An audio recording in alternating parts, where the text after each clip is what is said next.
You were going to say something, Jen? Yeah. How do you say big words and text at the same time? I'm sorry. Andrew is a Rhodes Scholar. It's called compartmentalizing. Yeah. He's totally just ignoring everything we're saying. Yeah. No, he's using he's like the continuum of Okay, just so you are able to multitask more with that Twitter and that thing than anybody I've ever seen. After every show, I want to say hello to Jen's followers and my followers now that have betrayed Jen and come to me. Don't betray you. I can't figure out this Twitter. I can't believe there's one. I'd like to know one person call in and say that they are not following Jennifer. And No. They're still following her. They're still following her. Let me know. They're still following her. They just love the Judah. You know how it is. Ladies love the Judah. Yeah, I haven't seen that yet. I've seen one. Well, you've seen one. And that's my girl. Oh, look at that sappy love the calls right are lining up, and you want to go ahead and take a call? Let's take a call. Sure. We got Matthew in Florida. Welcome to KLEAN Radio, Matthew. How are you doing today? Hi, Matthew. Hey, Matthew. How are you guys? Good. How are you?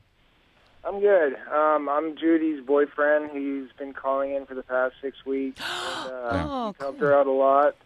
I'll give you a quick little bite about myself. I'm a lot like her in that we both have anxiety issues. I have bipolar. I do have an addictive personality. I've had a coke problem for 2 years, but I've been clean from it for 22 years now.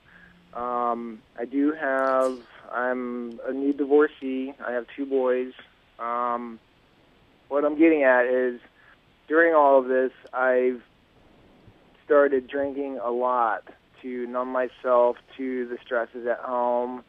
I left my current wife because of the alcohol and how I saw it pulling the family apart.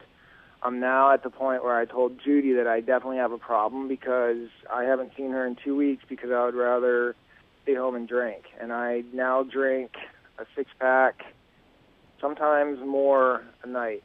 And I've given up the things that I am truly passionate for, like I race bicycles competitively. And there's been times where I've had all my gear ready and I turn around and go out and buy a 6-pack and come back and drink rather than go out and ride my bike.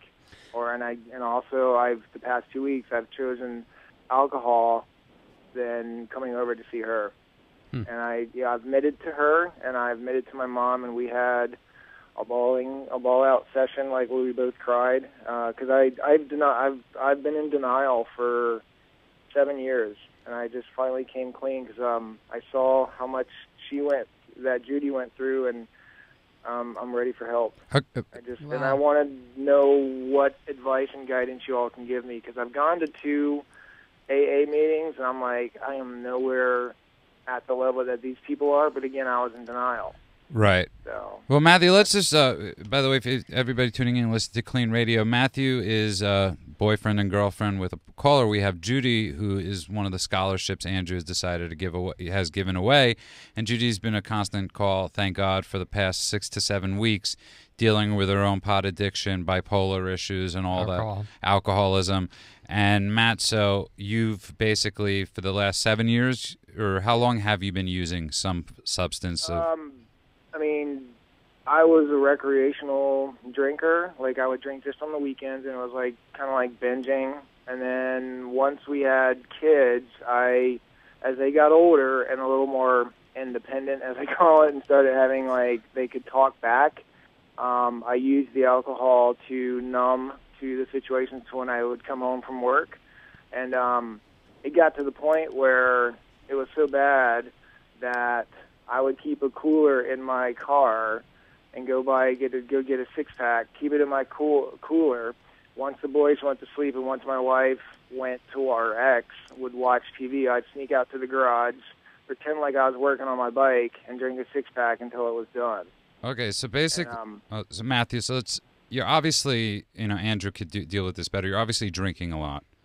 And I've been where I'd like to admit. And I've been where you've been, where you're like, I'm going to live my passion, and then you get that, you're about to do that, go out the door, and then you're like, I just need that 6-pack. Like, that's a really dark place to be, and the fact that you see that. Because it's like, I got my boys into the same sport, and I've turned down going out to ride with them because I'd rather drink. And that's what we call alcoholism. Yeah, and I've come up with excuses to tell them, oh, I got to work late, or I've been lying to them and myself and my family and my loved ones because alcohol, and it sucks because I have been denying it for so long that it has overtaken me. And well, Matthew, first of all, let me say, Matthew, that you shouldn't be beating yourself up so much. I know, but that's kind of like my personality. I get that, and most addicts and alcoholics tend to be sort of masochist. Yeah, well, it gets to the point where you start trying to figure it out, and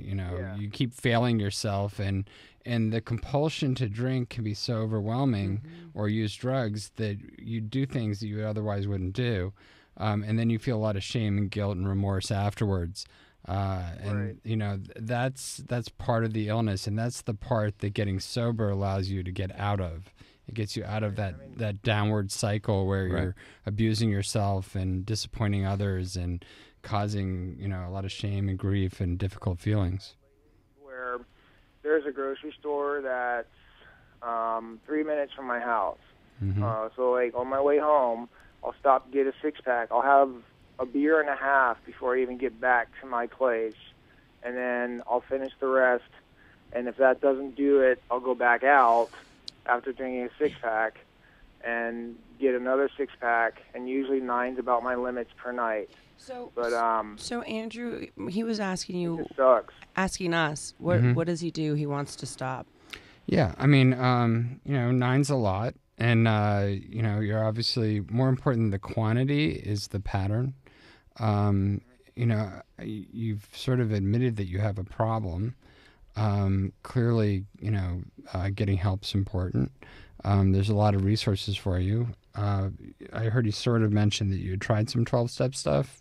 Is that correct? Yeah, I went to 2 AA meetings, and I got a sponsor on my first meeting, and I called. He would call and check up, and then it worked for a bit, and I went to a second meeting, and I'm like, okay, I don't think I'm again, I was in denial, and I was like, I don't think I'm as bad as I am, and I stopped for a while.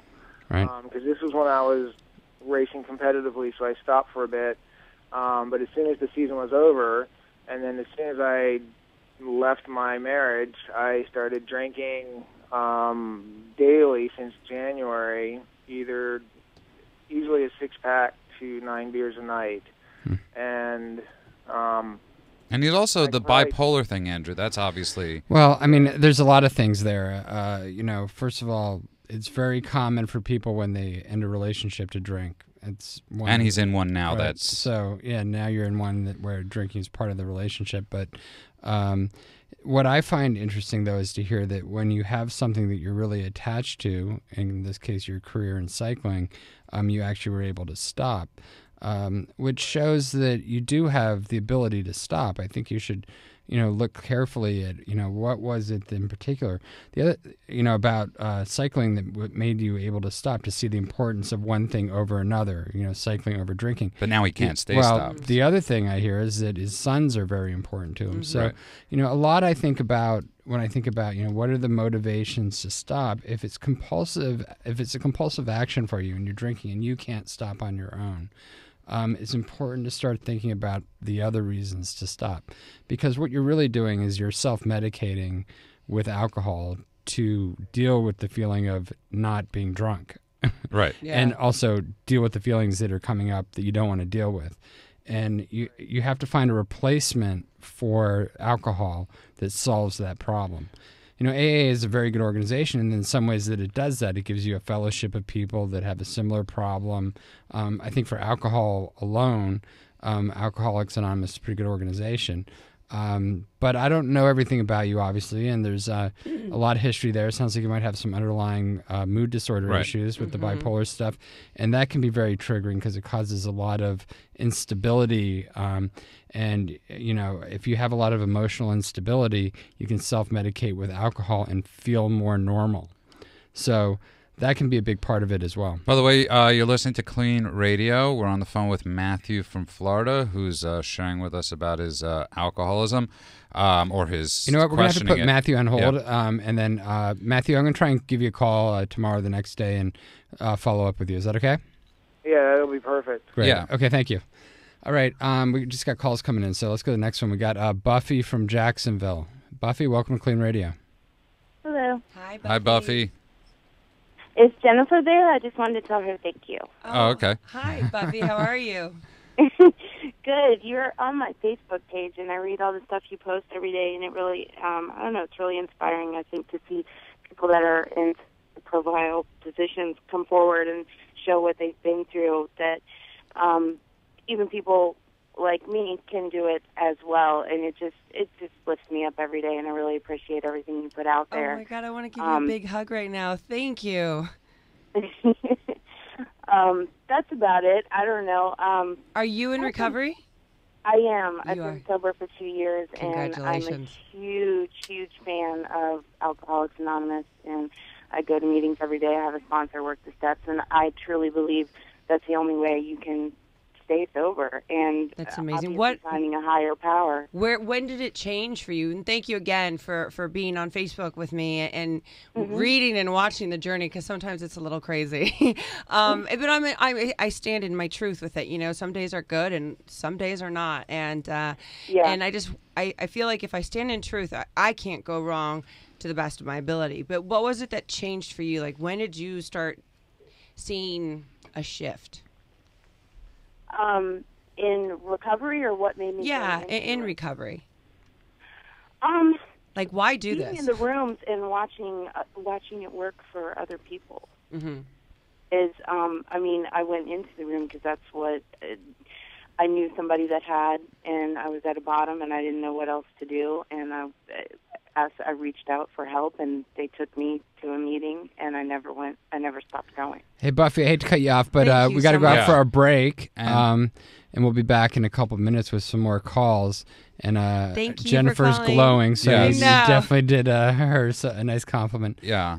Judah, why don't you give out the number for people to call so we can have some more calls from and come I back? will do that. It's 888-539-2980. That's 888-539-2980. You're listening to KLEAN Radio. Give us a call back. Are you struggling with an addiction that's ruining your life? Want to have a confidential conversation with a professional that will immediately assist you? Do you suspect a loved one is abusing drugs and would like a free drug testing kit and consultation? KLEAN Treatment Center is standing by right now to help those with addictions and the people who care about them. Call 888-601-6040. That's 888-601-6040. Or go to KLEAN Treatment Center, that's clean with a K, cleantreatmentcenter.com.